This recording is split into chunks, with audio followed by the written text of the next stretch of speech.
Good afternoon. Okay, on many other videos I show hooks already with beads on them and that sort of thing, and lead on them. Okay, I tie a lot of flies. I fish mainly still waters. I really want to give you an insight how I put the lead on the hooks and why do I add a bead and why do I add lead. I'm not saying it's the right way, it's the way I do it. So here we got some light wire hooks. Now I think depth is important, so these flies will be fished right near the surface. Okay, and you've got various dry flies there, scruffy buzzers, that sort of thing, which would be fished in the surface film, just below the surface, on a light wired hook.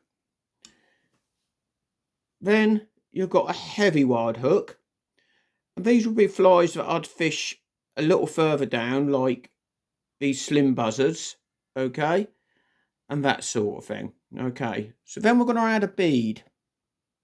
There you go, a hook with just a bead. The beads are countersunk, so always thread it with a fine, smallest tool first on the point and then feed it round. So these I'd fish on a fluting line, or a sinking line, come to that, but on a fluting line, counting down, I would like to fish them within 2 or 3 foot of the surface, something like that. Okay, probably a slower retrieve. Okay, so things like this Montana, the damsel hares there, and the black beaded buzzer there. If I want to get it further down and maybe use a faster retrieve on a fluting line, I might have to add lead. So here we go, we've got a bead with a strip of lead all the way along the hook. Okay, and then we've got various flies there. We've got a mayfly nymph and a hot cat. Okay, these would I'd fish on a floating line, let it sink, and then probably bring them back. And with a reasonably fast retrieve, you're probably going to be 2 or 3 foot down at least. And they cast well because they're only a single strip of lead. This is the heaviest I go, and I use 3.5 tungsten beads, by the way, and I should do them in 3 colours: black, green, and silver. And so this has got lead all the way along the hook, and then it comes back on itself. I get to the head, and then I wind it back on itself about 7 turns. Okay. And that's where I use it for stalking bugs, that sort of thing, and when I really want to get the fly down. Okay, so there's various stalking bugs. Okay, so I'm not saying this is the right way, but this is how I put the lead on the hook. So we've got the bead on the hook. Remember the small hole first on the hook, the countersunk part at the back of the bead. I will put the lead on top of the hook and put my finger on top of it. Then an and turns, put the lead on the hook.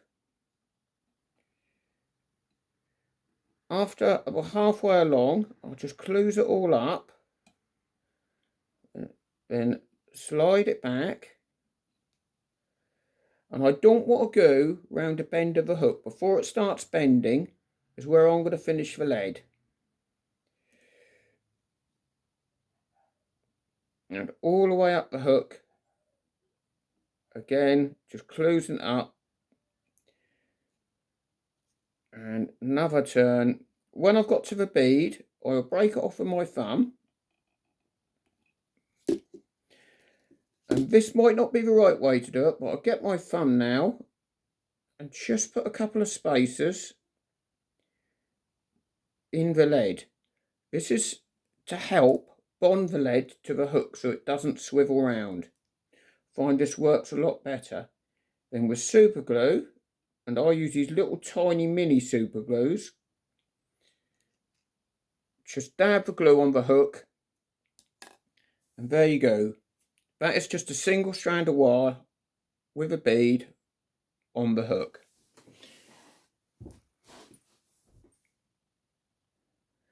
So now I'll show you how I put the lead for my stalking patterns. So again, I've got the bead in the hook, put the lead on top of the hook, clamp it down with my finger, and turns,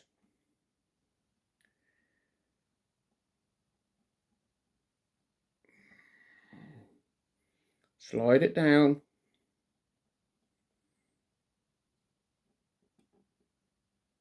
Slide it down again.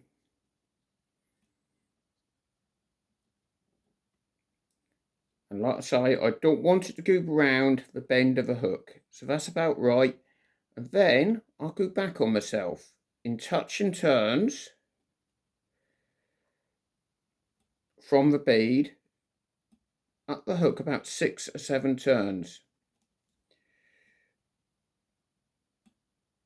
This makes the fly sink head first. I'll break it off with my thumb. The reason I do this, when I tie in a tail, that stepped bit will make the body more even. And that's the reason I do it. Now, I still put my thumbnail in a couple of times, just to put a couple of gaps in the lead. This is how I do it. I'm not saying it's the right way. And then I will easily put some lead, super glue, over the lead to seal it. So that's basically how I prepare my hooks for the sort of fishing I do, which is still waters and that sort of thing. Thank you very much.